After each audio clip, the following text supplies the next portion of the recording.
नमस्कार साथियों, आज हम लोग इस वीडियो के माध्यम से बिहार सिविल कोड के अंतर्गत कुल पदों की संख्या 7692 पे जो बहाली आई हुई है और यह 7692 जो संख्या बताई गई है इसमें 4 पद डिवाइड किया गया है। पहला पद है स्टेनोग्राफर, दूसरा है क्लर्क, तीसरा है चपरासी जिसे अर्दली भी कह सकते हैं और चौथा है कोर्ट रीडर। तो इस वीडियो में खास करके हम चपरासी अर्थात अर्दली कि जो पदों की संख्या 1673 है उसी पे विशेष रूप से चर्चा करेंगे। यदि आप अधिसूचना का बारीकी से अध्ययन किए होंगे तो सारी चीज़ों से अवगत हो गए होंगे, कब से फॉर्म ऑनलाइन हो रहा है, कब तक इसका अंतिम ऑनलाइन होने की तिथि है, इससे रिलेटेड क्या एग्जामिनेशन फ़ी है इत्यादि पे आप सही रूप से जानकारी प्राप्त कर लिए होंगे। हम लोग यहाँ पे एक कन्फ्यूज़न को दूर करने के लिए उपस्थित हैं और वह कन्फ्यूजन इस प्रकार से है कि यह जो चपरासी का पद है इसमें पीटी एग्ज़ाम होगी या नहीं होगी, उसके बाद क्या मेंस एग्ज़ाम होगी तो उसका जो प्रश्नों का प्रारूप होगा वह किस प्रकार का होगा, ऑब्जेक्टिव होगा या तो फिर सब्जेक्टिव होगा, इसी को हम लोग क्लियरेंस करेंगे।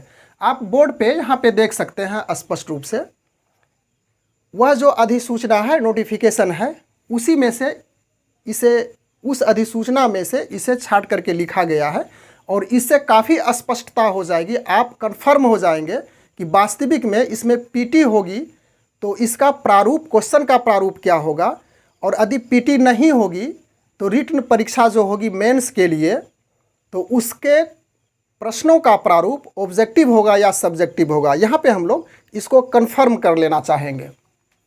तो सबसे पहले हम इस लाइन को पढ़ करके समझते हैं। The candidate may organize primarily test on the basis of multiple choice objective question for screening the candidates depending upon the number of candidates applying for the post। तो यहाँ पे अंडरलाइन किया गया है कि primarily टेस्ट, इसे ही PT exam कह सकते हैं, पीटी परीक्षा on the base of multiple choice objective question. Multiple choice objective question कहने का अर्थ हो गया कि यह वस्तुनिष्ठ प्रश्न होगा। एक प्रश्न के साथ 4 जो बहुविकल्पीय उत्तर दिया रहता है उसमें एक सटीक जो आंसर है उसे ही लिखा जाता है। तो यही उसका मीनिंग हो गया कि मल्टीपल चॉइस ऑब्जेक्टिव क्वेश्चन। तो स्पष्ट है कि यदि पीटी परीक्षा होती है तो इसके लिए वस्तुनिष्ठ प्रश्न ही पूछे जाएंगे। क्लियर हो चुका है। प्रीमरली टेस्ट यानी प्रारंभिक परीक्षा और वह परीक्षा होगी मल्टीपल चॉइस ऑब्जेक्टिव क्वेश्चन की। क्लियर है कि जो पीटी होगी उसमें वस्तुनिष्ठ प्रश्नों की ही संख्या होगी, लेकिन कंडीशन लगाया गया है और यह स्क्रीनिंग के लिए। तो स्क्रीनिंग कहने का अर्थ हुआ कि यदि, थोड़ा और इसको आगे पढ़ते हैं, the candidates depending upon the number of candidates. इसमें बताया गया है कमिटी के द्वारा, विभाग के द्वारा, कि यदि 1673 पदों की जो बहाली आई है इसमें कैंडिडेट्स की संख्या अत्यधिक होती है, ज़्यादा होती है, और ज़्यादा होती है तो वह किस प्रकार से ज़्यादा होगी वह निर्भर करेगी कमिटी के अनुसार से, वह जो चाहेगी वह होगी। तो यहाँ पे बताया गया स्पष्ट रूप से कि यदि उनकी संख्या, उम्मीदवारों की संख्या ज़्यादा होती है तो यह पीटी टेस्ट लिया जाएगा और वह भी वस्तुनिष्ठ प्रश्नों के साथ। स्पष्ट हो चुका है। अब आगे इसको पढ़िए। देयर आफ्टर, इसके बाद, a written test shall be conduct follow by the interview of the candidates qualifying in the written test. तो क्लियर है, ए रिटन टेस्ट। अब इस पर ध्यान दीजिएगा। A written test, written test मतलब लिखित परीक्षा, लिखित जांच परीक्षा, इसे भी मान सकते हैं। तो लिखित कहने का अर्थ हो गया कि जब भी इसकी परीक्षा ली जाएगी इसे आप मेंस के रूप में मान सकते हैं। ठीक है, प्रीमरली टेस्ट नहीं लिया जाए, ऑब्जेक्टिव जो मल्टीपल चॉइस ऑब्जेक्टिव क्वेश्चन है इसके साथ प्रीमरली टेस्ट नहीं लिया जाए, कैंडिडेट्स की संख्या यदि कम होती है तो इसे हटा दिया जाए पीटी टेस्ट को। लेकिन उसके बाद जो रिटन टेस्ट होगी, देयर आफ्टर, इसके बाद, उस टेस्ट के बाद यदि रिटन टेस्ट होती है तो इसके लिए आप निश्चित रूप से इस बात को समझ लें कि यह परीक्षा ऑब्जेक्टिव ना हो करके सब्जेक्टिव होगी, यानी कि वस्तुनिष्ठ प्रश्नों की परीक्षा ना हो करके यह विषयनिष्ठ परीक्षा ही ज़्यादा होने की उम्मीद रखी जा सकती है। तो इसमें रिटन टेस्ट, यहाँ पे एक लॉजिक है, तर्क है, इस बात को भी समझें।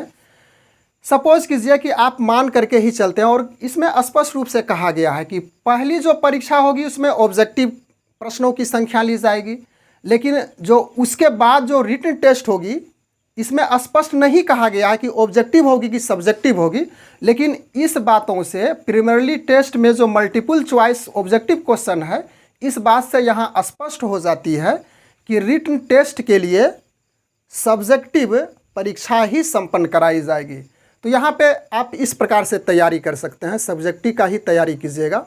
ऑब्जेक्टिव कहाँ से आता है उन प्रश्न, यानी ऑब्जेक्टिव प्रश्न की जो संख्या होती है, या तो ऑब्जेक्टिव तौर तरीके से आप टेस्ट देते हैं तो वह तो सब्जेक्टिव से ही निकल के आता है। यदि आप यहाँ से यह मान करके चलेंगे कि रिटन टेस्ट जो परीक्षा होगी, यानी कि इसमें जो सिलेक्शन प्रोसेस है, यह जब परीक्षा होगी तो आप ऑब्जेक्टिव प्रश्नों को पढ़ करके परीक्षा में जाएंगे और वहाँ पे यदि रिटन टेस्ट जो होगी उसमें मेंस के रूप में जो किया जाएगा उसमें सब्जेक्टिव परीक्षा यदि ली जाएगी तो वहाँ पे आप जा कर के फंस सकते हैं।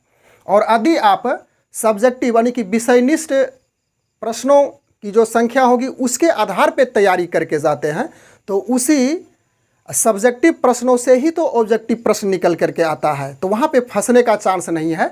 आप सब्जेक्टिव से ऑब्जेक्टिव बना सकते हैं, लेकिन ऑब्जेक्टिव से सब्जेक्टिव बनाना काफ़ी मुश्किल हो जाती है। तो ध्यान रहे कि जब भी हम इस चपरासी पद के लिए, अर्दली पद के लिए यदि तैयारी करते हो तो वैसी स्थिति में हमें यह मान करके हर हालत में चलना होगा कि इसकी जो परीक्षा होगी वह सब्जेक्टिव प्रकार से ही होगी, यानी सब्जेक्टिव पैटर्न के आधार पर ही किया जाएगा। तो इसका पैटर्न भी हम लोग समझ लेंगे। अब काफ़ी स्पष्ट हो गया होगा यहाँ तक। तो इसका पैटर्न है रिटन टेस्ट, यानी कि जो लिखित परीक्षा ली जाएगी उसमें 85 अंकों की होगी। तो 85 अंकों में तरह तरह के प्रश्न होंगे जिसे आप लिखेंगे 2 नंबर, 3 नंबर, 5 नंबर, 10 नंबर, इस प्रकार से भी दिया जा सकता है। और इसमें क्वालिफाइंग मार्क्स 30 रखा गया, यानी पास होने के लिए। तो पास होने की जो बात यह है 30 नंबर, यह तो नगण्य मान करके ही चले। सिर्फ आपको पास होने से तो फ़ायदा होगा ही नहीं जब तक कि आपका मेधा अंक नहीं बनता, यानी कि सबसे हाई, यानी कि सबसे टॉप पे नहीं जाते हैं। तो यह 30 रखा गया है। यदि आप 30 लाएंगे तो आप क्वालिफाई कर जाएंगे, लेकिन आपकी नौकरी होगी या नहीं होगी यह तो मेधा अंक पर डिपेंड करेगा। उसके बाद इंटरव्यू यानी साक्षात्कार 15 नंबर रखा गया है, जिसमें पास होने के लिए मात्र 6 अंक है। तो यहाँ पे जो इंटरव्यू है इसमें भी ज़्यादा से ज़्यादा आपको नंबर लाना होगा, तभी 100 नंबर में जो 85 हो गया आपका रिटन टेस्ट। और इसका पाठ्यक्रम भी समझ लेते हैं। हिंदी में, हिंदी से जो प्रश्नों की संख्या होगी वह 35, प्रश्न की संख्या नहीं, सॉरी, यहाँ पे 35 मार्क्स का प्रश्न होगा हिंदी से, जिसे 2, 4, 5, 10 या तो जिस प्रकार से सिलेक्ट हो। ऐसे बड़ा सा लिखेंगे तो उसमें हो सकता है कि आपको 5 नंबर मिले, और भी कुछ ऐसे प्रश्नों की संख्या होगी जिसमें 10 नंबर प्राप्त हो तो होगी। तो टोटल मिलाकर के 85 अंक की परीक्षा ली जाएगी, वह रिटन टेस्ट के अंतर्गत। और इंटरव्यू के अंतर्गत 15 अंकों का इंटरव्यू लिया जाएगा और इसमें ज़्यादा से ज़्यादा अंक आपको प्राप्त करना होगा। और कुल अंक की बात करें तो 100 अंक की परीक्षा होगी।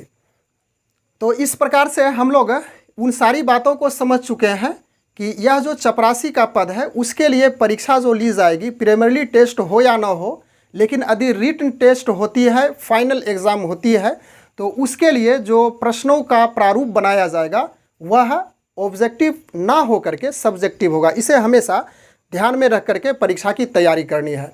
बस आज के वीडियो में हम लोग इतनी ही चर्चा करने के लिए उपस्थित थे। मिलते हैं अगले वीडियो में। यदि आप चैनल पर पहली बार हैं तो चैनल ज़रूर सब्सक्राइब करेंगे और वीडियो यदि पसंद आए तो लाइक करेंगे। Thanks for watching. Good bye.